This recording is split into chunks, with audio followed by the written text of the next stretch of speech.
la révision ou le changement de la Constitution. Mais nous avons une autre perception. Parce que ceux qui sont aujourd'hui au pouvoir, ils ont tendance à donner une certaine réalité à l'opinion, pensant que c'est la Constitution qui bloquerait le développement de notre pays. Mais loin de là, nous devons nous dire la vérité.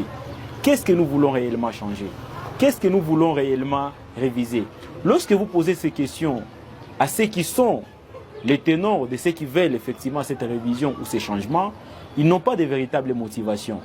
Leur seul motif aujourd'hui, ils vous disent que la Constitution n'est pas adaptée.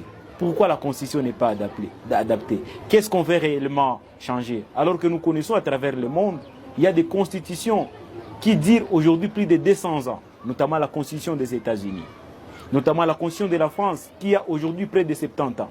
Mais au Congo, nous avons une constitution qui n'a que 18 ans, mais qui veut être déjà révisée. Quelles sont les motivations? Quels sont les enjeux qui peuvent nous pousser à réviser notre constitution? Et moi, je pense qu'il y a beaucoup de mensonges qui sont en train d'être rencontrés. Aujourd'hui, il y a ceux qui aujourd'hui se retrouvent dans une difficulté de donner aux Congolais ce qu'ils doivent avoir. Il y a ceux-là qui sont incapables aujourd'hui, au vu du manque de capacité managériale, crise de leadership et de ne pas donner les compétences nécessaires pour la gestion du pays, et ils disent que c'est la Constitution qui les avait bloqués.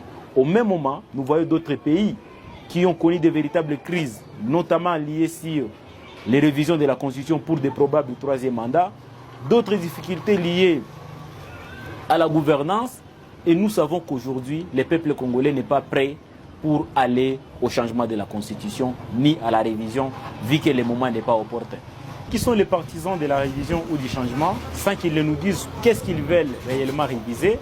Ils nous disent que notre Constitution n'est plus adaptée aux réalités du moment. En réalité, parlant des réalités, les politiciens, ils ont tendance à inventer des histoires pour dire qu'elles ne sont pas conformes aux réalités de notre pays. Alors qu'en réalité, c'est faux. Si nous prenons depuis 1994 jusqu'à aujourd'hui, qu'on nous dise qu'est-ce qui a évolué, quelles sont les réalités, si ce ne sont que dans leur tête, dans les idées de pouvoir s'éterniser au pouvoir. Aujourd'hui, depuis 1994, nous sommes en guerre. Jusqu'à preuve du contraire, nous comptons à compter les millions de déplacés. Nous sommes le pays où il y a le plus grand nombre de déplacés internes. Chers Congolais, nous devons ouvrir les yeux. Le taux de chômage dans notre pays, est-ce qu'aujourd'hui on peut dire que dans les années passées, les Congolais avaient de l'emploi et qu'aujourd'hui ils en ont?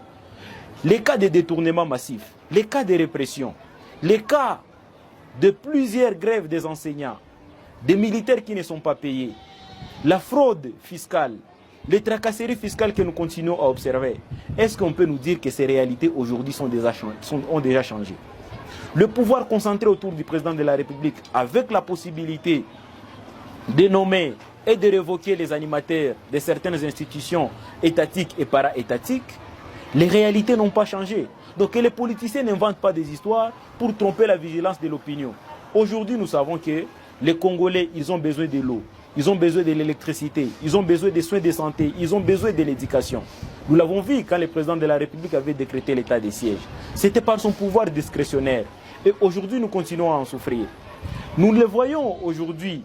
Comment est-ce que le Congo, nous n'avons pas la possibilité d'avoir même 500 km de routes asphaltées?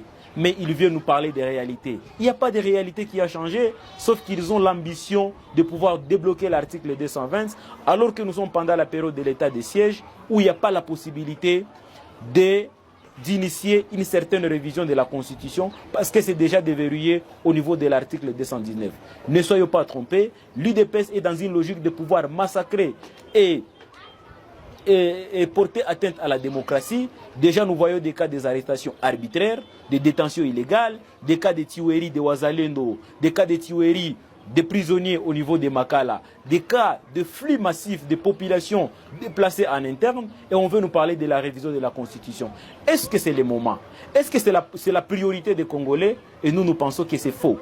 Les principes démocratiques ont voulu à ce que, depuis 2006 jusqu'à aujourd'hui, seules les élections, les mandats, le nombre et la durée des mandats est fixé à 5 ans. Et l'UDPS, comme étant le parti qui s'est bâti pour la démocratie, nous pensons que le président de la République devrait respecter cela.